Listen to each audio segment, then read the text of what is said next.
Ben Habib, you are a businessman, you are a former MEP, and you are deputy leader of the Reform UK party in the United Kingdom.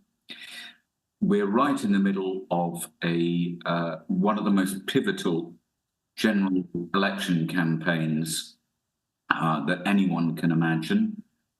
It may well change the landscape far beyond what anyone has seen in recent generations. And you very kindly, and thank you, agreed to address this global forum, which will cover issues with regard to the impact or possible impact of the UK general election, but also your thoughts further afield on Western democracies in general. So I open the floor to you, Ben, and you've got 5 minutes to tell us how you see things at the moment. Well, thank you very much, Lee, for having me on. And I think the title that you asked me to address was something to do with the left versus the right. I'm just searching. I should have had this open. Forgive me. I'm going to search, just get your email out, because it's interesting to me the way the debate seems to be crafted as being between the left and the right. And I think so the topic was Europe's shift to the right. What does this mean for UK politics?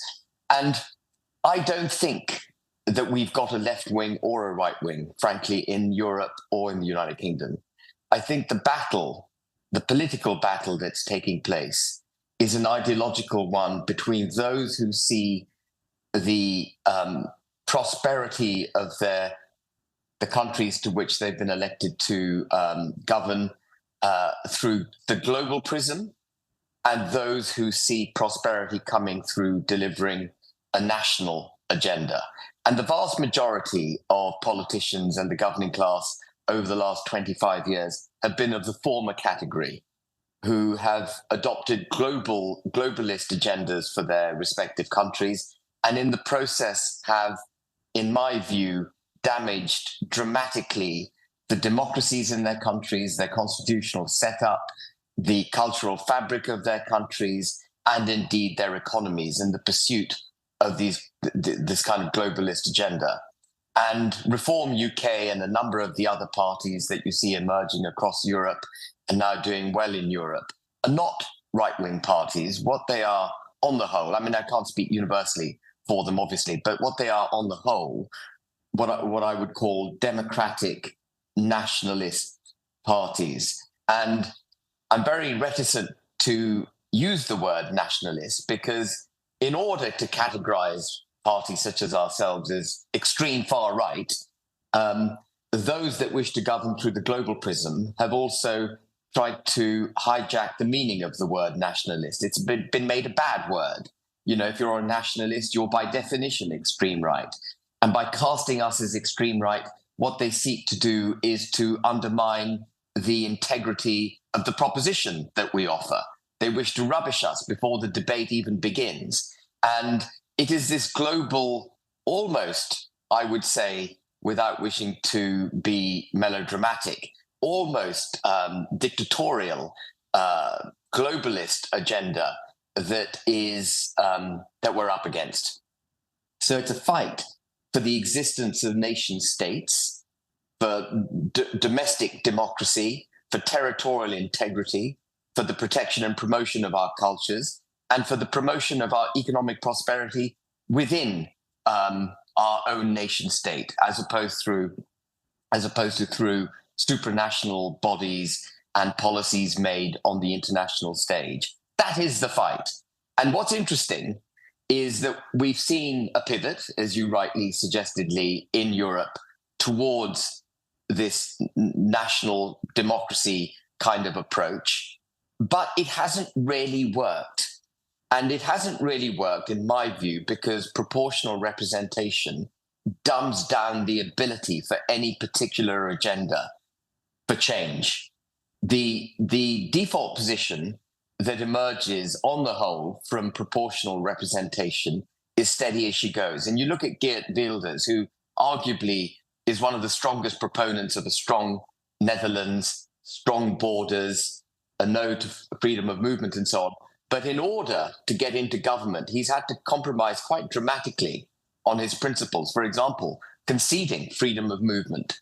Can I just butt in for a moment for our international audience? Sure. Geert Wilders is a Dutch politician who won the election in the Netherlands, but he's not prime minister. And so what we've seen is some elections being won by these democratic nationalists in Europe by virtue of the fact that they have proportional representation. But the proportional representation system has neutered their agenda as they come into power. And what we've got in the UK is the same. We've got a pivot to parties, Reform UK being actually the only real party that has emerged. We've got a pivot in popular demand for democratic nationalism, for want of a better description of what we represent. But because of the first past the post system, it's very difficult for us to get a seat in Parliament. So we're seeing exactly the same trend in the UK. Indeed, we saw this trend, Lee, I think, way ahead of Europe when we voted for Brexit. The British people were voting for a democratic nationalist agenda.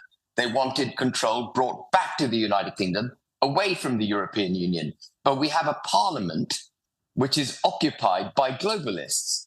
The Tory party and the Labour Party are largely the same entity in their, to the extent they have an ideology, it's delivered through the global prism. That's why you can see this peculiar situation of Natalie Elphicke, for example, who is cast as a centre-right politician in the Tory party, quite easily crossing the floor and sitting with Labour, because actually, ideologically, they're not a million miles apart. So the challenge for a party like Reform UK is to get representation in Parliament in a first past the post system, so that we can give effect to what I believe the people at large want, and certainly I want, which is a proud, independent, sovereign, prosperous United Kingdom with policies made for the betterment and protection of our country and the promotion of British interests.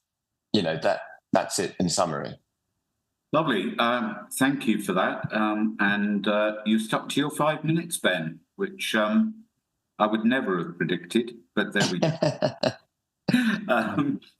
Can I'd like to open it to the floor now, but can I just ask a couple of questions to begin with? I know that you won't want to say too much about yourself, so I'm going to say it for you. You are parliamentary candidate for Wellingborough and Rushden in Northamptonshire, which is very roughly in the middle of the UK. Would that be fair to say? Yeah, it's on the eastern borders of what was Mercia. Well, that's a long time ago. Yes. That's a long time ago. Yeah. What I wanted to ask you was, you're out there campaigning, and I think for our international audience and our UK audience, it'd be quite interesting to hear your thoughts on the mood that you're getting on the streets, both in your constituency, but also as Deputy Leader of Reform UK. Presumably you're doing events around the country too.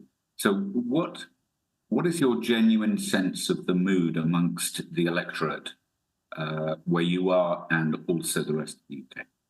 So I would say that the mood that delivered Brexit has not abated.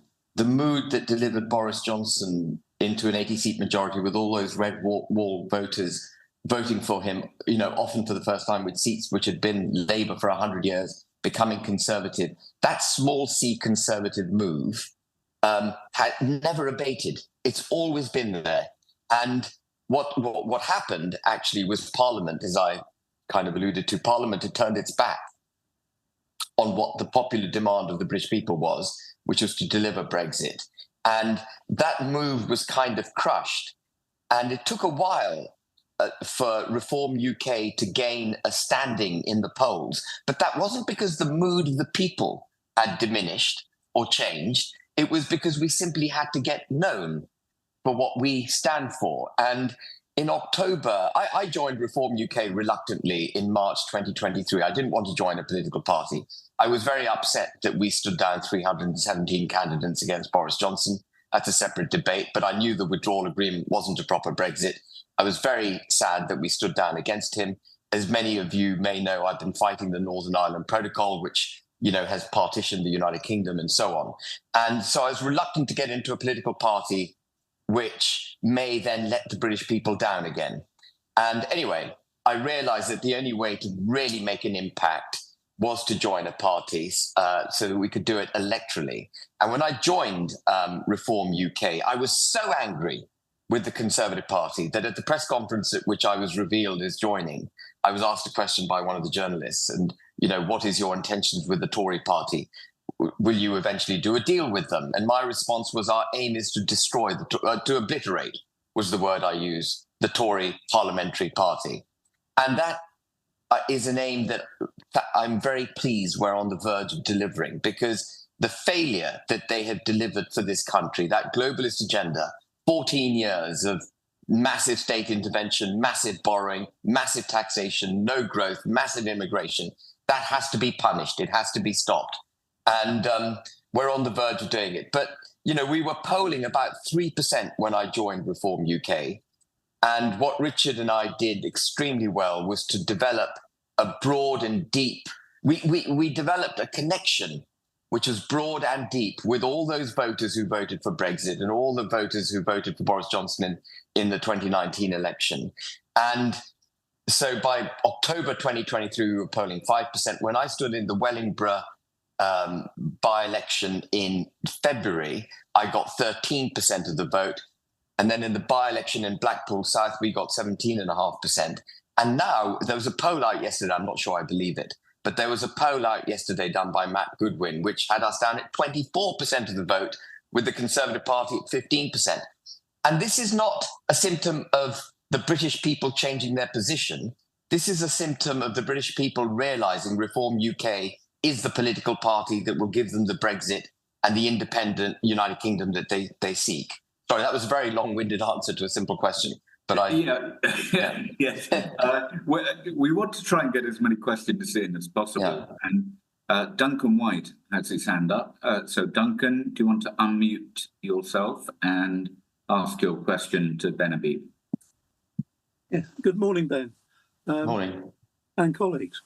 This is unrehearsed, so I'll, as it comes, as it were. I'm very much interested in your perception of the diminishment, if you like, of the left-right traditional narrative in terms of British politics. Over the last few years, it started to occur to me, and I've been studiously working away at this, that the division has flipped from the erstwhile historical left-right narrative to a vertical narrative. The global elite versus the rest of humanity, not wishing to sound too dramatic. And that cleft between the ruling elite class, epitomised by the World Economic Forum, Davos man, Tony Blair, Cameron, and Albanese in Australia, and a few other assorted misfits. That cleft between the majority of humanity and the self-appointed ruling elite is now coming into such stark focus. And if you look at the French upcoming elections with Eric Zemmour, the hideous extreme left, Le Pen, and the potential demise of Macron, that sort of cleft is starting to open up even wider. So what's your question for? Yeah. I mean, that was what I was trying to. That was what I was trying to say, actually, Duncan. Right. Exactly what you're saying. That it's not left and right. It's globalist versus democratic nationalists. That's the divide. Yeah. The question is, how do we enforce or leverage that cleft even more? I absolutely sympathise with reform setting up and starting up. I'm a member and I'll vote. But somehow, mechanically, we've got to prise that gap even further to break the mould. And I just don't know how we're going to do that. Yeah, so I don't think the Europeans have a chance of doing it. I think their constitutional setups, their national constitutional setups prohibit them from doing it because they have PR. Every time anyone who believes in a strong, independent France or Germany gets into office, they're going to be neutered by the constitution into which they emerge. And this is a point of difference between me and Richard Tice. Though I've bowed to Richard Tice and Nigel's desire for proportional representation in our manifesto. What I hope is that if we ever get into a position of power, they will reverse their approach to proportional representation. Because if we get into office, we will be able to do what we wish to do under the British system. If we get into government, we won't be neutered by proportional representation. We will be able to deliver for the British people a genuinely independent nation. And like we led the way in 2016 by signaling to the globalists that the people were fed up, we were the first country to do it. It's remarkable. The British people should be very proud of themselves. When they see a problem, they do identify it, and they may be a little slow to come to the table, but they're a darn sight faster than the rest of the world. And we've seen it. The British people have seen it. They've voted for it. Now, if Reform UK can get seats in the Commons, a few months ago, people kept saying to me, you're wasting your time. You're just a spoiler. You won't get seats. Now, virtually every poll is forecasting we're going to get 5 to 7 seats. And the political wind is still in our sails. If we could get, I'm just putting out, a hypothetical case. If we could get 10, 15, 20 seats in this election, that would also mean Labour has not done as well as people are predicting it's going to do. For us to get that number of seats, mean the Labour vote share has dropped dramatically. And it will be a seismic political event. We will hold great sway, not just with the British people as we do at the moment, but also in Parliament. And I think we will see a dramatic shift in the way governance takes place in the United Kingdom. I fear greatly for a Starmer government because he will be Sunak squared, won't he? There'll be even more immigration, it'll be even more taxation, even more state intervention, even more borrowing until we're all bust in ESG and net zero and all that kind of thing. But if we can get 15, 20 seats, that means they won't have the thumping majority that they're currently being forecast. Because some of that vote, and this is where Nigel Farage is fantastic. Richard and I can kind of tap into the Tory vote. I'm speaking very candidly. We're not that good at tapping into the people who would typically vote Labour. Nigel connects extremely well with that part of the electorate. So I'm hoping that the current momentum in the polls that is pushing us forward continues all the way to the 4th of July, and we actually outperform what we're being forecast. And then I think, I think that there's a potential for a bright future. Lovely. Thanks for that, Ben. Let me just throw a question into the mix, and I know this is a difficult one. To what extent, I've known you for a long time. You're a businessman, first and foremost. I suspect it was a reluctant decision to enter politics, but you did. I wonder, now that you look at the political landscape in the UK, do you think that there is a possibility for a seismic shift in the political landscape following the general election? Because for the benefit of our international audience, it is pretty much inevitable that Labour are going to win. There's no real way with less than 2 weeks to go that anyone's going to turn it round, unless it turns out that Sir Keir Starmer is a child abuser or something like that. Which, by the way, can I just put on the record, I am quite certain he is not. Yeah. It's just a joke, everyone. He doesn't know what a woman is, which is a bit worrying, but yeah. Well, yes, he's not sure whether women have penises or not, from what I understand. But anyway, there we go. So the question to you, Ben, is more serious, really. Looking at the way things are going now in the polls, and the polls, by the way, are all over the place. We're running a piece tomorrow on the latest Salvation poll that has your party on 12 seats out of nowhere, from 0 to 12, which would be quite extraordinary. But there are other polls suggesting different outcomes. So what does that Salvation poll predict for the number of Labour seats? I'll send you the... Yeah, I suspect it's many fewer than the other polls. Most polls are suggesting 450 seats and a 200-seat majority for Labour. But I think in a poll where Reform UK gets 12 seats, the Labour number of seats must drop dramatically, because we can only get there by taking Labour votes.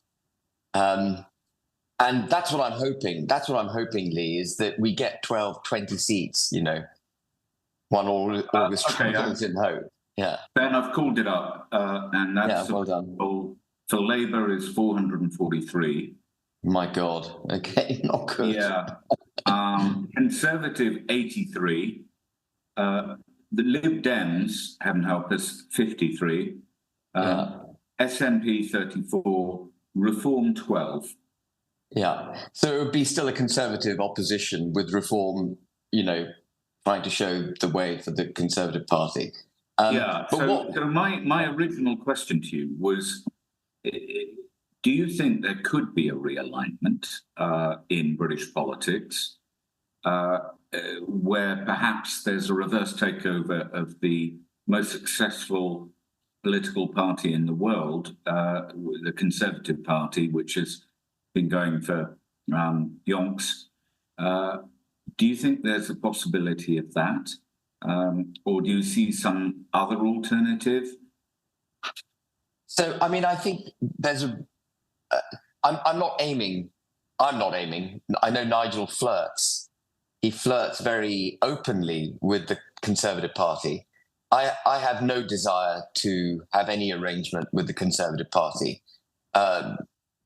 Reform UK is an independent party in its own right. We're not a pressure group, a weather vane, or some kind of conscience for the Conservative Party. We are our own party. There are some members, parliamentary members in the Conservative Party, who are of our persuasion. I would number them at fewer than 10. I can't think of more than 10 offhand. And of course, they'd be most welcome to join us if they wish to join us. I think the Conservative Party, parliamentary party, will go more globalist post this election. They'll think that they need to be more kind of one nation type Tories than ERG type Tories. And so I don't see the Conservative Party coming in our direction post the election. Sorry, Ben, can I just butt in for the international audience? The concept of one nation Tories and ERG Tories. Can you just explain that for the benefit of our friends around the world? So traditionally, a one nation Tory was a Tory a Conservative Party member who professed to wish to govern for the entire nation, including the working class, not for the elite. Actually, what its modern manifestation is the globalist kind of Tory, one that sees governance through the European Union, supranational institutions, and so on. And so one nation Tories, in my view, are political enemies. And the ERG, which is the European Research Group, effectively a Eurosceptic faction within the Conservative Party, is much more of our persuasion because they wish to return sovereignty to the United Kingdom. But they were quite few in number to start with, and they're getting fewer in number as the days go by. And I think the Conservative Party will pivot further towards the one nation direction post the election, claiming that actually they weren't one nation enough in order to get elected. Because look at Labour, which is outwardly Europhile and so on. We need to be more like Labour. So I don't see much of a redemption for the Conservative Party. And there's another thing going on with the Conservative Party, which is that it's losing its own popular foundations. What was so terrific about the historic Conservative Party was that it had millions of members across the United Kingdom. It now only has about 150,000 members in the United Kingdom. So it's not representative of small c conservatism. It ceased to have that foundation that gave it, I think, much greater legitimacy decades ago. And it's progressively been losing it. And then you get Rishi Sunak, who wasn't even voted into office. And it makes it a very problematic situation for the Conservative Party, because you have CCHQ, which is the executive of the Conservative Party, and the Parliamentary Party, largely in opposition to a diminishing number of members around the country. And so I think they've got their own kind of internal existential debate going on. And the Parliamentary Party, as I've said, and I don't want to repeat myself too much, the Parliamentary Party is one nation. That's where it wants to go. That's where it feels comfortable. So I don't see any benefit in a reverse takeover of the Conservative Party post an election. I think we've just got to plough our own furrow and become the popular small c independent United Kingdom, party. Okay, that's great.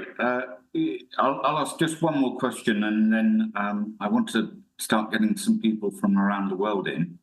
Can you see this on the screen? Have I got this up? There's a chart. No? Can't see it. No. Okay. Okay. Doesn't matter. We've got some hands up now. So let's start with John Frank, who was the first. John, your question to Ben, please. Yes. I think we owe a great debt to the late Chris Booker, who in the 1990s drew our attention to the changing methods by which we were governed. As Ben Habib says, the tendency towards handing over power to supranational and the EU at that time, and it was he and his friend from Yorkshire, they brought to our attention what was changing, and it was quite serious. And one of the things that any incoming government now will endure is the structure of the civil service, which in 1990, there became a recognizable change in their attitude from being servants to the trading community. They wanted to be the masters, and in accordance and in line with what was happening on the continent. So your question to Ben is what then? The problems that any government is going to face with an entrenched civil service with a view to being the masters. Ben, over to you.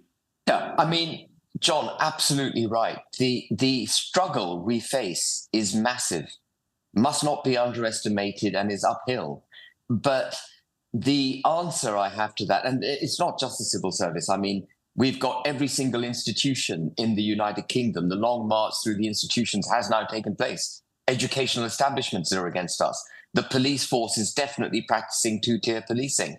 The armed forces themselves are practicing diversity, equality, and inclusion. The RAF is recruiting jet fighter pilots based on the color of their skin, not their ability to fly jets. We've got the whole United Kingdom's ecosystem infested with this kind of globalist, ridiculous self-loathing, British self-loathing that we have to fight. But what I say is, it is a fight we must have. Every long march starts with a single step. And unless we have this fight, and this is why I'm in politics, as Lee said, I'm very reluctantly in politics. Let me tell you, I would love to get out of bloody politics, but I'm very reluctantly in politics because I think we are facing an existential threat, not just, by the way, to the United Kingdom, but to Western civilization. this is what is happening. You either put your head above the parapet and you have this fight now, or, you know, our children live to regret it and our grandchildren live to regret it. Yeah, thanks, Ben. We've got two more questions lined up. My friend Stuart Northolt. Stuart, you're next. If you unmute yourself. Thank you, everyone. Greetings from Tirana, Albania. My question, Ben, is this. One thing that was quite widely reported about the recent Euro elections was the percentage of young people voting for nationalist parties. And as an aside, you're absolutely right. We've got to reclaim that word as a good thing rather than a pejorative. But I'm wondering whether, if we're being wildly optimistic, is Keir Starmer's ambition to have 16 and 17-year-olds, could that turn into a case of, you know, be careful what you wish for? Very struck over the years, those of us who worked in Euroscepticism for, well, decades, through Campaign for Independent Britain and other groups, it was always very, very noticeable as a generalisation. We in Britain were, frankly, mostly white, male and stale, whereas on the contrary, Euroscepticism was always a rather radical, edgy, left-wing student and youth movement. And are we seeing any signs that Britain could cease to be an outlier in that regard? I know there's been quite a lot of interest in Reform's TikTok channels and so on. So my question is, you know, is there any chance of young people, any signs of young people possibly voting for us? I think increasingly we're seeing younger people engaging with us and understanding what it is we stand for. And one of the things I wanted to do in our contract with the people, our manifesto, was to have a page. We have lots of great policies for young people through the manifesto. We didn't actually pull them together. I did say to Richard, sorry, forgive me, this is internal kind of discussion, but we need one page pulling it all together for young people. And we still haven't got that one page. You know, we've been working at massive pace to react to this general election, which came early. But I think we are penetrating. I gave a speech to the sixth form political class in Wellingborough School, which is a private school in the constituency in which I'm standing. And when I asked them whether they thought the wealth of this country had been generated by the slave trade or some other mechanism, 2/3 of the hands went up confirming that their view that the slave trade is how we made our wealth. But there was 1/3 of the class which wasn't on side with that. And that gives me hope. Yeah. I think also, if I may say, that I've lectured on other things on occasions, Ben, as I'm sure you have. Once they're fascinated by the 1980s. The minute they learn you were active during the Falklands and the minor stuff, it's like a light goes on. They're absolutely fascinated. I think it's the way our generation viewed the 60s as something very sexy and interesting. I would just say, if I may make a personal observation, as a small businessman who's been, you know, ruthlessly victimised by R35, you guys had me at R35. The rest of the manifesto could be, you know, eating babies and drinking their blood. You got my vote. Anyway, so just for the record, thanks. Yeah. Finally is trying to do something about this scandal. Thank you. I couldn't believe. I mean, I nearly threw up when we heard Rishi at their so-called manifesto wittering on about how they're a friend of a small businessman. Ask the second question: are they delusional, or do they really believe that? Blank. No, they're liars. Rishi's a smart guy. He knows exactly where his ideology lies. He's not a Brexiteer. He keeps claiming that he voted Brexit. This is not a man who remotely believes in Brexit. And he's a liar. They threw Northern Ireland under a bus, and they keep lying about it. No, he's just a liar. Sorry. I know that people don't like the word lie, and I didn't use it. When I first entered politics, I really stayed away from the word liar, because I thought it wasn't right to say people are liars, but he is a liar. I think, Ben, in a few minutes, we need to come on to the subject of Northern Ireland, on which you're undoubtedly an expert. We've written a lot of pieces about it, and for the benefit of our audience around the world, they will not know quite what the situation is. So I'd like to come on to that in a minute, if we can. But first, I want to call on that old bastard Stephen Tripp from Australia, who's a very despite my introduction. He's a very good friend of mine. And Stephen, what's your question? Hey, going everyone. Sorry about that. Lee, thanks for the introduction. Ben, thank you for the opportunity to ask you these questions tonight and for coming on. We see a similar trend around the world, especially Western Five Eyes countries where they have two-party systems. And we're seeing it in America. Robert F. Kennedy Jr. recently did some quite extensive polling where he found that if he was head-to-head with Joe Biden, he would win. If he was head-to-head with Donald Trump, he would win. But if it's a three-way race, then he loses. And what he concluded was that if the two major parties are involved, then people, the ordinary voter, are too afraid to look at a third-party alternative because they're worried about the other party getting into power. Do you find the same thing in the UK with the Reform Party, that people might like your policies, people might like what you stand for, but they're almost apprehensive to vote for you because they don't want the other side to win?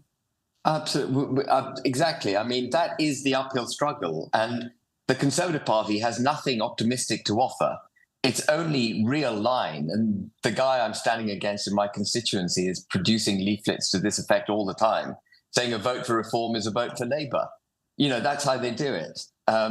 You know, if you vote for reform, you're actually going to get Labour. Do you really want Labour? And then the other line they use, almost unashamedly, is we know we're bloody awful, but Labour are even worse. And, you know, so when you combine we know we're bloody awful, but Labour are worse, and if you vote for reform, you get Labour, basically they're trying to cow the electorate into voting Conservative. And this has worked. They've used this mechanism many times in the past, and it has worked. I don't think it's working that well at the moment. The Conservative vote share, Conservative voters, typical Conservative voters, are either staying at home or they're voting Reform. You know, they are fed up with the Conservative Party. That's great. I was just trying to find a chart to put up to accompany that, but we'll come back to that. But we've got more questions. Firstly, I'd like to call on Jeff Grimshaw from Australia. Jeff, over to you. Thanks. Just to point out, I'm a POM. I'm an exile to Australia. I actually ran away in 1997 when I knew that Tony Blair was going to win, and now we're facing the same nightmare. Anyway, the question is very, very quick. Why do you think Rishi called the election early? I've got no idea. It could be because he knew flights weren't going to take off to Rwanda. And he had said that in 10 to 12 weeks, 10 to 12 weeks ago, he said there were, flights will take off for Rwanda. He put himself in a corner. And it could be as simple as that. There was a bit of good economic news too. I think inflation had come down to 2.3%, and he may have been privy to some forecast where the economy wasn't going to get much better than that. And I think it was a mistake. He should have gone to November. He shouldn't have painted himself. These views that I'm expressing now are of a political nature, not of an ideological nature. If I had been in his shoes, I wouldn't have called it now, and I wouldn't have painted myself into a corner over the flights to Rwanda.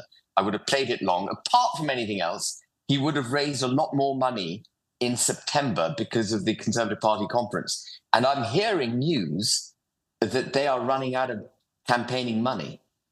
I don't know whether anyone else on this chat has heard that, but I'm getting sort of messages which indicate the Conservative Party is actually having to shut down certain campaigns because it hasn't got the lolly to do it. And that's how unpopular they've become with their own base. Right, so next up we have, I think, Rudy. Rudy? Yes, hi. Nice to hear you talking about, Ben, and wish you well in all these things. I've had quite a lot of discussions with this particular group on sort of net zero related subjects, so I'm going to sort of come back to that. I think for anyone who looks at the net zero stuff objectively can see that the scientific basis is flaky, and also that it's a huge destructive force for Western economies by undermining the way the energy system works. It makes energy expensive and unreliable. And it destroys large segments of the economy, or it's probably going to do that in fairly short order. And what I don't understand is why the working people who ought to be voting for somebody who can secure their jobs in industry or even in services in the end aren't sort of concerned about the way that net zero is demolishing the energy fabric of the country. And why is it that people don't see that? Particularly people of other political persuasions who may not be conservatives, but may work in Grangemouth or Teesside or somewhere where there are a few remaining sort of industrial energy facilities and petrochemical facilities. So why is it that people don't see the destructive force of globalism and what it's doing to our country through net zero? And possibly, Ben, you might just comment on your own party's policy towards net zero. So let me just take that second. Rudy is something of an expert in these matters. He's typically modest, but he knows a lot about this. What are your party's policies on this as well? So our party's policy is to ditch net zero completely, and for there to be no pivot away from fossil fuels as far as the United Kingdom is concerned, and for the reasons that Rudy so well set out. As to why the British people haven't really cottoned on to it, I suspect there are a couple of reasons for it. The first is that the way net zero has been delivered, and I have to say this every time I debate net zero, is that it's been painted as being synonymous with saving the planet. And so the way those who are big proponents of net zero cast their argument is, do you not want to save the planet? If you're against net zero, is it that you really want to destroy the planet? And I think a lot of people are cowed again into this kind of extreme form of discourse, cowed by that discourse into, not arguing back to, take the knee to the argument. But there's another reason, I think, and it's the mechanism by which net zero is delivered.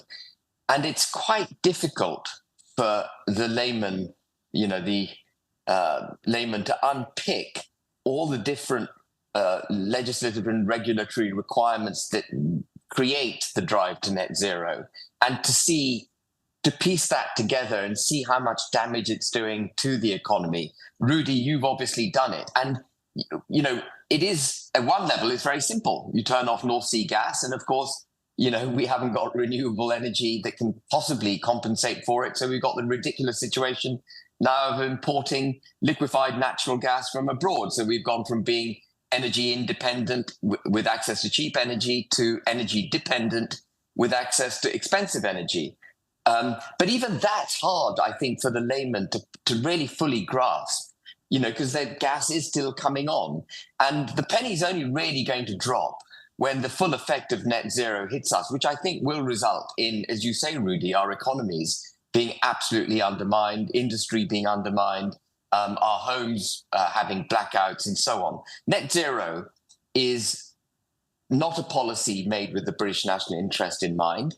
It's a I don't even want to get into the debate of climate change. I don't need to go there to debug net zero.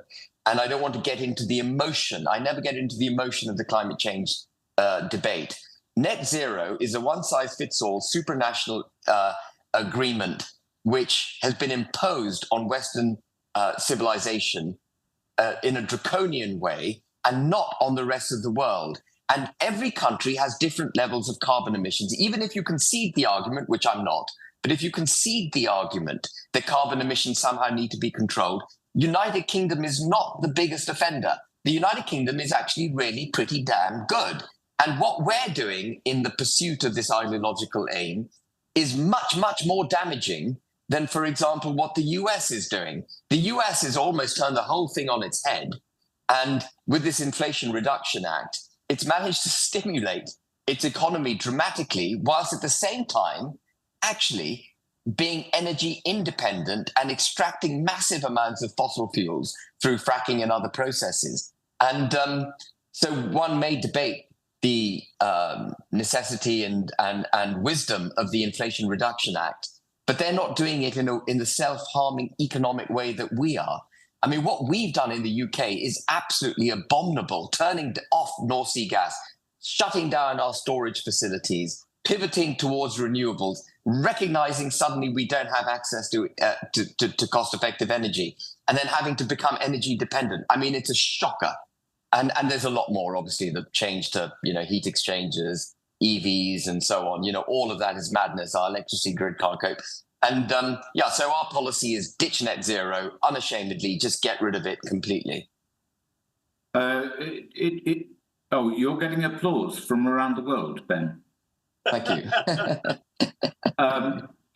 Can I just suggest that there are issues that I'm well aware of, because sadly I have to read the international media regarding this subject in as far away as Australia, the other side of the world, where there are major protests going on against massive solar installations, from what I understand. I'm obviously not there. Does anyone want to comment from Australia or New Zealand or Asia? Well, we just had a big forum in the Northern Beaches here in Sydney, because we're surrounded by what we call teal candidates and members of parliament here that push this renewable stuff, but they don't want it in their own backyards in the city areas.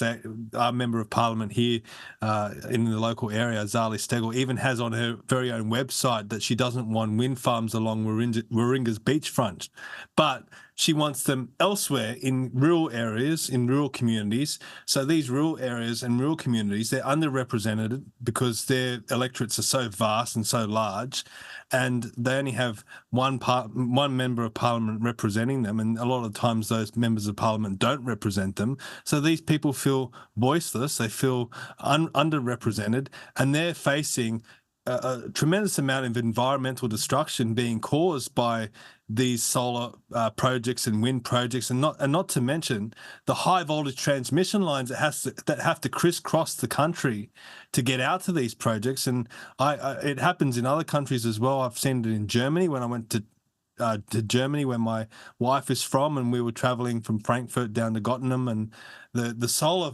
projects were everywhere.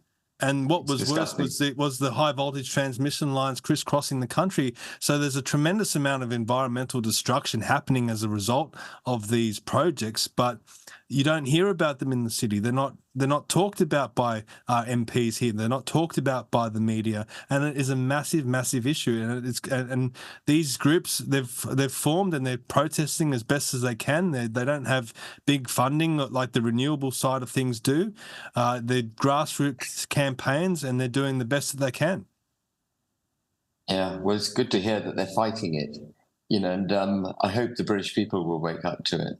Yeah, Jim and your team down there in Australia, what do you have anything to say about this? Yeah, hi. I don't know whether you can hear me, Leith. Ben, we can hear you fine, Jim. Yeah, hi, Ben. A quick question of you, Ben.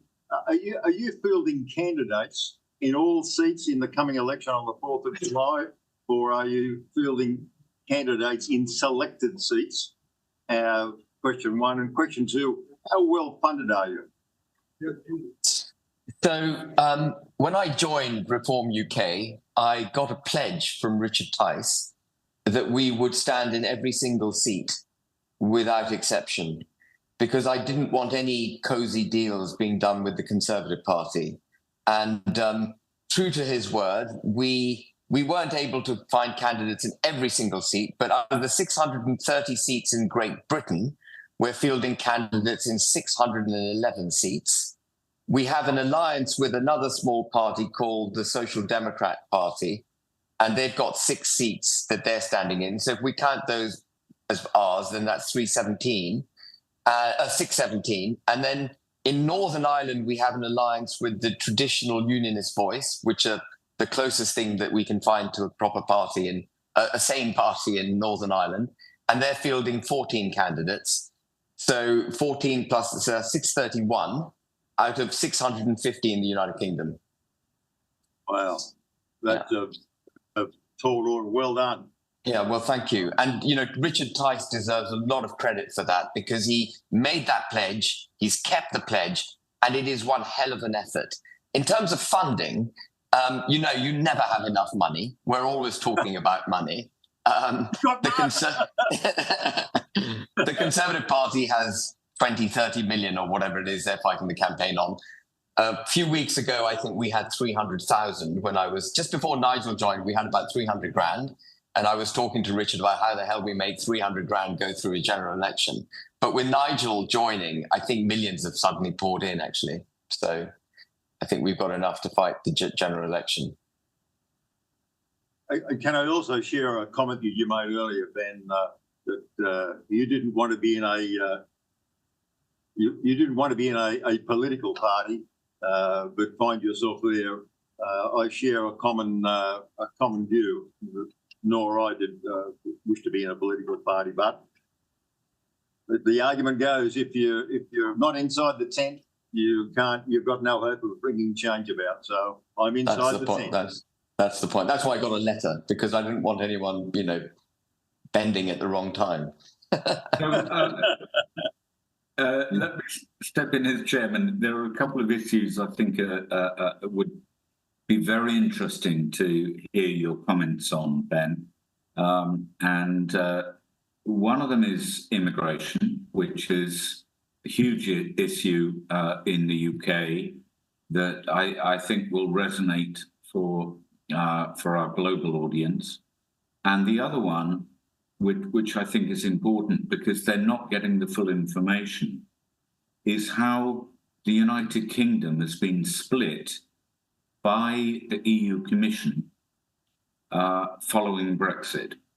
And so those would be my two main questions. And if you'd like to talk about the first one, and then we'll come on to the second. So if you don't believe in the nation state that is the United Kingdom, as we've already discussed, our main two political parties don't, immigration is neither here nor there. You don't really care whether the borders are completely open or not because you don't believe in the nation state. Indeed, immigration is rather helpful for your global agenda because it dumbs down the pesky nuisance of people who want to be proud and independent and sovereign and prosperous as a nation state. So immigration helps to undermine the nation state. And if you're part of that globalist agenda, it's a rather helpful mechanism by which to undermine, those of us who want to promote the nation state. And so what we've seen in the United Kingdom is massive explosion in immigration. And the argument made, which I think is an absolutely awful and wrong argument, is that our public services won't operate, our economy won't operate unless we have the kind of rampant immigration that we've got. And that's a flawed argument because we've got 6 million people in the United Kingdom who are basically not working, or at least 4.5 million, 1.5 million are working, but they're on subsistence level of wages. And immigration has damaged our economy tremendously.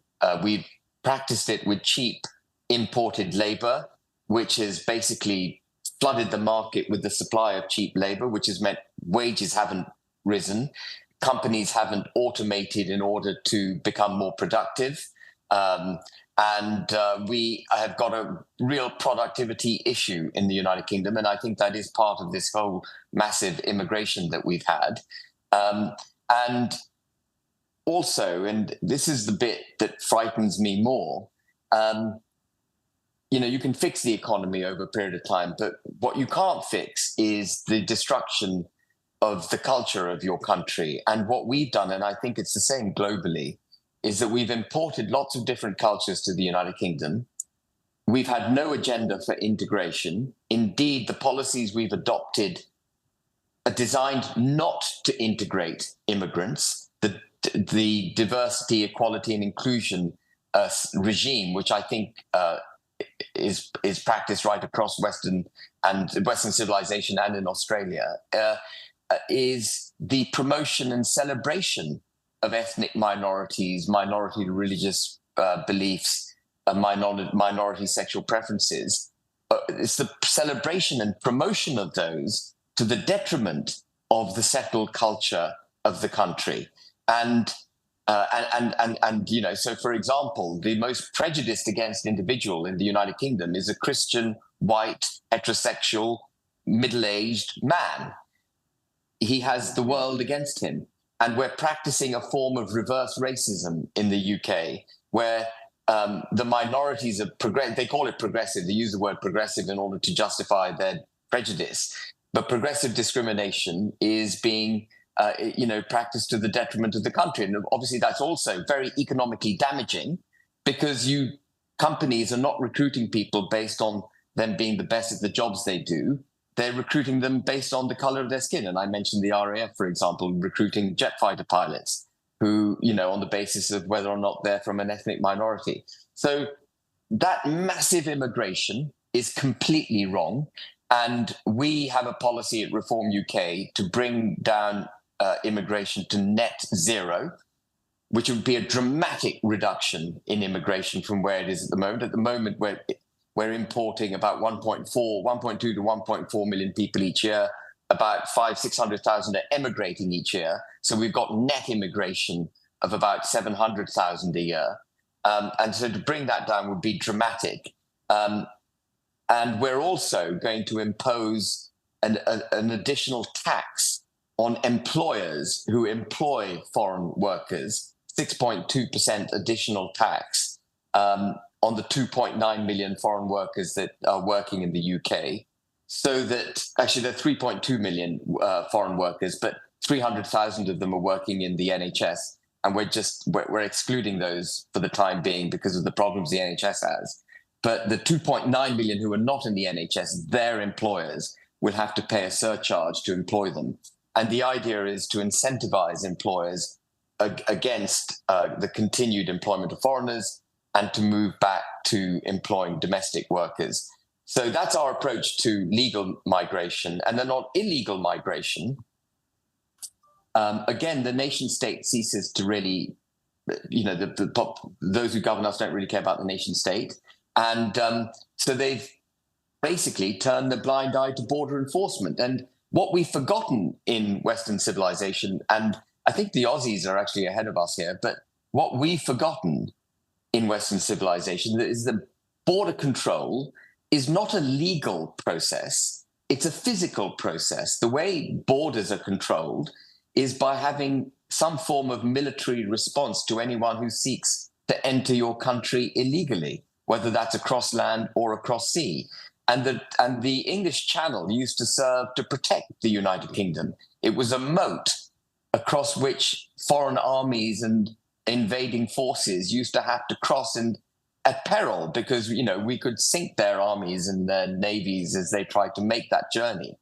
But it's now being used against the United Kingdom. And our policy for stopping the boats from France is to develop a dedicated force with fast boats, well-trained individuals backed up with drones, barriers, sensors, and stop the boats at the point that they wish to enter our territorial waters, turn them round and send them back to France. And if they won't go back to France, we'll take them back to France. And this is something, by the way, I think Australia did very well in 2013 with Operation Sovereign Borders, and the Belgians are doing it at the moment. They're policing their own shores, but the same principle applies. They have a very fast-moving force which intercepts the dinghies and requires them to go back to land. And they've successfully reduced the launch of dinghies by 92%, coming off Belgian shores. So we would take that approach for the UK. And just one last point on that, on immigration. One of the biggest problems is the Schengen zone in Europe, which I'm sure you all know is, basically borderless Europe. And, so if you're an illegal migrant landing in Italy or the Balkan countries or Greece, which is how they come in, you're basically free to roam across Europe as you like. These borders were developed over thousands of years to protect tribes, communities, and countries, and they've been set aside in a period of a decade or two without any attempt to protect nation states. And these borders need to be reinstituted. And so, if France reinstituted its border, Italy, Germany, and so on, if everyone reinstituted their borders, the illegal migration would be halted dramatically because they would have so many hurdles to get through to where they wish to go.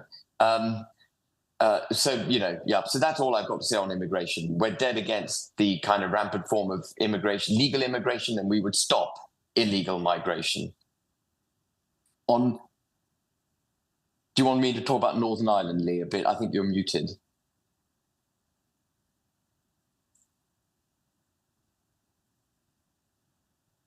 Yeah, sorry, Ben. I thought you'd finished on that. Before we go on to Northern Ireland, we've got Anthony Carr from Australia who'd like to ask a question.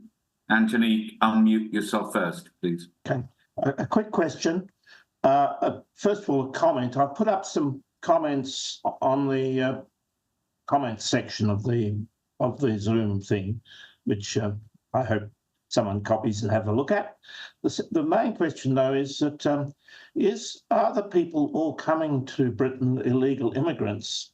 Because were they illegal immigrants, that would be mean that we could be charged and go to court. But when they're rescued by the boats and taken to Britain, they no longer are illegal immigrants. They're people who've been rescued from drowning. And this is appears to be how can I put it, a device for legitimising these people and avoiding having to charge them with any crime. And so you are right, Anthony. Even though the mechanism that they've used to enter the United Kingdom is illegal, once they land in the United Kingdom, they are asylum seekers and they go through the asylum process. Now, this is a sneaky, deliberate, wicked thing to avoid having to charge these people with being illegal immigrants. So it's interesting. Suella Braverman, for whom I have a lot of time because she says all the right things, produced an illegal migration bill with which you might be familiar. And the first draft of the illegal migration bill required the Secretary of State to detain and deport anyone who entered the country illegally. And that was a very sensible draft. Yeah. By the time it became the Illegal Migration Act, it didn't require the Secretary of State to detain and deport. It said the Secretary of State may detain and deport. It became an optional obligation. And of course, if it's an optional obligation, it's no longer an obligation. Yeah. And so the Illegal Migration Act was neutered by Parliament as it went through its various iterations. And one of the things that Reform UK would do is leave the European Convention of Human Rights. And we would require anyone who is enters the country legally to be detained in a facility, not to be put up in a 4-star hotel, free to come and go as they please, but detained and then deported. Well, I regard the British establishment with total contempt, both political establishment and the bureaucratic establishment. They've been sneaky and deceitful and lie. Yeah. As Matt Goodwin pointed out in a video that I've put on the chat side that people can look up. They're the greatest lot of liars and betrayers I've ever seen. Disgraceful. Yeah. My ancestry is British. I'm not British, I'm Australian. But it infuriates me, the sheer lying and deceit. Contemptible people running your country. Contemptible. Yeah. And Starmer won't be any better, it'll be worse. Yeah, it'll be worse. Right. Thank you for that, Anthony. Sorry, that's enough. I've emoted now. I'll turn myself off. No, it's all right. These sessions wouldn't be these sessions without you having a quick rant. Ben, I'd like to turn to the subject of Northern Ireland. Okay. Can I just say, Lee, I've got to go in 5 minutes. Is that That's all right? fine. If you can Yeah. just do a few minutes on Northern Ireland, I think it's very Yeah. important to the international audience. My question to you is this. How has the sovereign nature of the United Kingdom been affected by Brexit as a result of the British government agreeing terms with the EU? So the biggest affront and assault on British sovereignty that's taken place since 2016 is the Northern Ireland Protocol. And the reason it's happened, there's many reasons, as with all things, many reasons, but the principal reason it happened was a chap called Leo Varadkar, who was the Prime Minister of the Republic of Ireland, in 2018 going to an EU summit with a photograph of a 1972 bombed out customs post on the border between Northern Ireland and the Republic of Ireland, saying that if the United Kingdom leaves the EU and there is a border reinstituted on the island of Ireland, a customs border, violence will return to the island of Ireland. And it was basically a threat that the IRA would resume its terrorist activities if we placed a border on the island of Ireland. And the British establishment, and Anthony, you're so right, the bunch of lying, deceitful bastards, the British establishment bought that line and they peddled the lie that the Good Friday Agreement, which was the peace agreement entered into by the Republic of Ireland and the United Kingdom in 1998, prohibited a border on the island of Ireland. That is a lie. The Good Friday Agreement actually recognized the border between Northern Ireland and the Republic of Ireland. All that it required was the removal of military installations. And no one was ever suggesting that military installations would be. Of course, there'd be no military installations on the border between Northern Ireland and the Republic. But they literally weaponized the border issue, cowed the British governing class, who at the time was Theresa May, but Boris Johnson bought the same nonsense. And instead of the border, the customs border going where it should go between Northern Ireland and the Republic of Ireland, we have become the first country in history to put a regulatory border down its own middle. And so we have a partition in the United Kingdom between Great Britain, which is Wales, Scotland, and England, between Great Britain and Northern Ireland. The United Kingdom, if you look at a British passport, says this is the United Kingdom of Great Britain and Northern Ireland. And we have basically separated off Northern Ireland without a plebiscite, without any consent for such a separation, and indeed without a single shot being fired. So if you fly now from London to Belfast, you're a second-class citizen when you land in Belfast. You have different rights in London as a British citizen than you do in Belfast, including human rights, by the way. EU law, in many respects, many respects, not just trade law, but many other things, state aid law, VAT, excise duty, and human rights apply to Northern Ireland. And it is something that I have been fighting, as Lee knows, since it was brought into place. And I brought a case against the government for the removal of the IRC border on the basis that it breached the Acts of Union 1800 that created the United Kingdom. And that act, we argued in court, was of a fundamental constitutional nature, and no parliament has the right to hive off Northern Ireland. And the court ruled that even though there was no explicit desire to hive off Northern Ireland, Article 6, which is the crucial article in the Acts of Union, had been set aside by the withdrawal agreement and the Northern Ireland Protocol in the withdrawal agreement as we left the EU.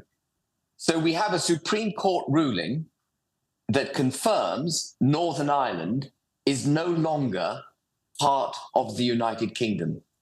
That and the government refuses to recognize it. The DUP in Northern Ireland, sadly, the Democratic Unionist Party, refuses to recognize it, which is why we're standing candidates in Northern Ireland.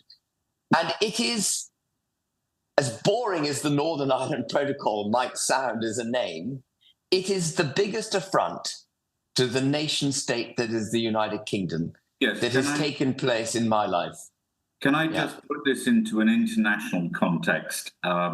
Because you've been a stalwart in defending the United Kingdom, and specifically the place of Northern Ireland, which is an integral, or was an integral part of the United Kingdom. But to put it into an international context, Ben, I know you've got to go shortly, but this would be akin to Australia losing Perth, Western Australia, or Tasmania, or something like that. And I could say the same for other places around the world. This is an absolute shocker. I'm not sure that it's penetrated internationally. Maybe our friends around the world can tell you, but you have definitely fought the fight. And you're quite right in what you say about the Supreme Court's decision. Effectively, Northern Ireland is no longer really part of the UK. Would you agree with that? I completely agree with that. That's what the court ruled. And what is quite bizarre, I don't know if there are any constitutional experts and lawyers in amongst those who are listening, but what is bizarre is that the Acts of Union 1800, there are 8 articles in the Acts of Union. If you've got 10 minutes, read them. They're so beautifully written in language that was so simple and so clear. They're short read, 10 minutes, you'll get through the lot. Article 3 of the Acts of Union creates the modern parliament. And so when the Supreme Court said, actually, Parliament could set aside the Acts of Union insofar as it affected Northern Ireland, what the Supreme Court was also saying, which is an absolute ridiculous proposition, is that Parliament could dissolve itself. Are you with me? If Article 6 can be set aside, then presumably Article 3 can be set aside by Parliament, which means Parliament could just get up and dissolve itself. And that would be a nonsense. It would make a mockery of the constitutional setup of the United Kingdom. And so I disagree that Parliament had the right to break that sacrosanct foundation block that created the United Kingdom 224 years ago. And I will fight that. I suspect we're not going to win that fight, Lee. We're not going to win it, but it's a fight that's going to go on being fought till I'm dead and gone. Ben, I'm. Can I just say I'm, as everyone on this call, enormously appreciative of your time. I understand you're in the middle of an election campaign. You've got to go. Would you just hang on just for a couple of minutes? I want to just ask my 2 colleagues who are instrumental in organising these events, which are take a lot of work. So first of all, Ben Phillips, anything that you would like to say to Ben Habib? Ben, it's just simply a thought, and it's a longer term thought, but reconciling the wishes and desires of the Red Wall, which Nigel is campaigning on, and those who, perhaps like yourself, tilt more to the right on economic issues. That, it seems to me, is the fundamental debate that the right needs to have. And how you reconcile those two things, I think, will determine how successful the right are in coming together after the election. Would you agree with that? So, Ben, my response to that is that actually I think we stand for the working class much more than either the Labour or Conservative Party. Okay. Our principal tax policy is the raising of the threshold. You know, the working class want to work. The working class want to have the ability to cross social strata. They want aspiration over dependency. They don't want to be patronized. And our principal taxation policy is to increase the threshold at which basic rate of tax is paid from £12,500 per annum, where it's been frozen for the last 3-4 years, to £20,000 per annum. That would take 6 million people out of the tax net. And we're also going to increase the threshold at which 40% tax is paid from 40% to from £50,000 per annum to £70,000 per annum. And And the reason for that is because you're not really a higher rate earner at £50,000 per annum. It's a basic, you can hardly survive in the UK on our median wage, which is 33,050. So that has to go up. And the British working class, with whom Nigel connects so well, recognize that actually these policies liberate them. And at the moment, what the Labour Party and Conservative Party have been practicing is wealth redistribution. They don't want that. They want the ability to earn a fair wage and to keep that wage so that they and their children can progress through the social strata. And I think we offer a much better formula for that. Thank you. And finally, I just want to call on Stephen Tripp before you go. Stephen is our colleague who runs Commanding the Narrative, an excellent site which we can recommend to everyone. Stephen, do you have any final thought, question for Ben before he has to go? Yeah, well, first, thank you, Ben, for your time tonight. It's been amazing listening to you, and I wish Australia had more politicians like you. I think we'd be in a much better position. But one of the big focuses for me here in Australia is education, and specifically what's happening in our universities and what our youth are being exposed to. I see on the Reform UK policy brochure, you guys have written too many children and young people are being badly let down by education. Reform UK wants an education system that ensures young people are proud of Britain and learn the skills, character and values to succeed in life. What are your main concerns about the education system, and what would you do to combat those concerns? So our children are being brought up to be ashamed of the United Kingdom. They're being told things like our entire national wealth comes from the slave trade, that we should be ashamed of our part, in the British Empire. I'm very proud of the British Empire, and I'm unashamedly proud. Of course, there were periods where we did, and there were things that happened, like the Amritsar massacre, of which we should, hang our heads in shame. But overall, it was a fantastic exporter of technology, language, common law, trading. We were really a fantastic force in the world, and our Victorian wealth doesn't turn on the slave trade. In fact, we abolished the slave trade ahead of the rest of the world. We then policed the high seas to shut it down, where we established global human rights at a time when there was no reason for us not to do it. So this is the kind of thing I want our children to learn. That people say to me, sorry, forgive me, Stephen, people say to me, what is British culture? Define British culture. You don't know how to define it. Well, I'll tell you what British culture is. British culture is understanding in our present tense the constitutional relevance and position we hold as a result of our history.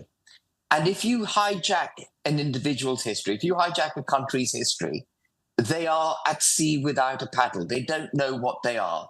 You sap them of their self-confidence, you sap them of their understanding of where their present contextual existence. That is our culture. Our history is our culture. What we believe to be our past is our culture. The reason most people who vote for us are over 50 is because people over 50 were brought up at school to be proud of the United Kingdom. St. Paul's Cathedral, for example, has had until a few months ago, until a fuss was created about it, Winston Churchill down as a white supremacist. This is perfectly fashionable. There is a history teacher, a history professor, I should call her, hate to use the word professor in her context, at Churchill College, Cambridge, who thinks Winston Churchill is a white supremacist. At Churchill College, Cambridge. I mean, you couldn't make it up.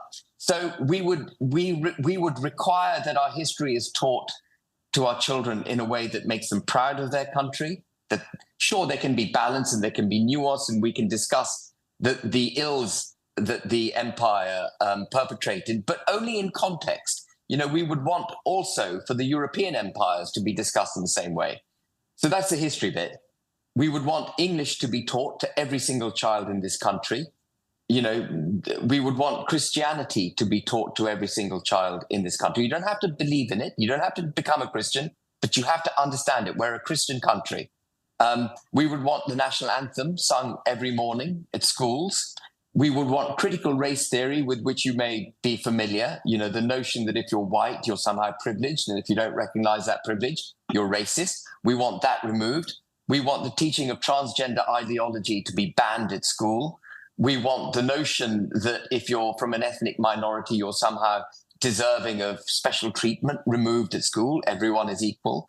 These are the kind of things that we want. Right. Hurrah. Lovely. We've got one question from Stuart, who is Just a very quick one. In the last 5 weeks, I've been in New York, I've been in Northern Ireland, I've been in Southern Ireland, I've been in Northern Scotland, the Orkneys, Glasgow, London, and then back in Singapore, and then back to where I am at the moment on the Gold Coast in Queensland. Stuart, explain to Ben, because I know you, but explain to Ben, you're just very, very fast in 5 seconds if you can. I'm a businessman involved in ship design. There you go. And I travel to and from the UK 4 times a year. One of the things that New York, UK, Australia are equally stupid in terms of their immigration policy, equally stupid with allowing the Palestinian protesters. And yet I come through Singapore. Now, Singapore, there's not one protester with a Palestinian flag because they have hate speech. They lock you up for hate speech. There are 33 reasons why they give you the death penalty in Singapore. And there's 6 million people in this little island of Singapore, but they have rules and regulations. So my question to Ben, just very quickly, is it Singapore's got it wrong, or is it all the rest of us that have got it wrong? I think I wouldn't want the United Kingdom to, lock people up, perhaps willy-nilly. But what we fundamentally got wrong is the promotion, the rampant immigration that we practiced, and then having no agenda for integration for the people who've come into the country. There's only a certain pace at which a civilization can evolve gently, and we are way beyond that pace. And we're making zero effort to protect our culture and to protect society. Society, by the way, the definition of society is a common language, a common culture. We don't have that in the United Kingdom. We're becoming divided. We've got divisions right across the United Kingdom. We have that in France, Germany, and everywhere now, and the US. And so we've got to get rid of this promotion and celebration of minority ethnicities and religions and so on. And we've got to practice integration. And I would like to be the kind of liberal, not draconian country that we've been. But the natural knee-jerk reaction to the Palestinian marches and everything else is to shut it down. I mean, my visceral reaction is I want it shut down. But the problem is, if you shut it down in that way, do you create pressure pots that blow up later in some other way? We need a long-term solution. And that solution has got to be the dramatic reduction in immigration, the incentivization of those foreigners who are settled in the United Kingdom actually to go back home, those who are not British citizens, those who are there on work permits, the 2.9 million I referred to, and a positive program for integration. Ben, I'm acutely aware of the pressures on you with your being in the middle of your election campaign. Yeah, I better go, yeah. And you said 10 minutes ago you have to go. So I'm going to close this down now with just a few words to say, because of my position, I have to be non-partisan, and you know and respect that. But can I just say that the passion, the enthusiasm, and the knowledge that you brought to this conversation globally, for me, has been impressive. And I'm sure that everyone who's attended will feel the same way. So I'd like to thank you on behalf of the Global Discussion Forum organised by thank you, Ben, for clapping. The Global Discussion Forum organised by cibuk, Facts for EU, and Commanding the Narrative from the Other Side of the World. I think getting these thoughts out there, and stimulating the debate is vitally important. You've done that today, and I thank you for it. So I'm sure everyone agrees, and if you do, clap your hands. Well, can I just say, Lee, thank you very much for your kind words. And can I also thank all of you for coming? But particular thanks again to you, Lee, because I know that you do one hell of a lot with great personal adversity. You still, managed to do it, working long hours. And, thank you very much for everything you do. All right. In conclusion, Ben, thank you. We're gonna cut the recording now, and it'll go up on YouTube soon. And I think this will be one of those great slow burners over the next few days, where an awful lot of people are going to find this very interesting. Ben Phillips, I'm sure, as our comms director, I'm sure you agree. I do, Lee. I'd like to endorse everything you've said and thank everybody for attending. And Lee and Ben, especially for your time. And from a personal point of view, I wish you all the success in the world. I think that agenda that you've set out is compelling and one for the future. So very best of luck. Thank you very much. Thank you, everyone. Thank you.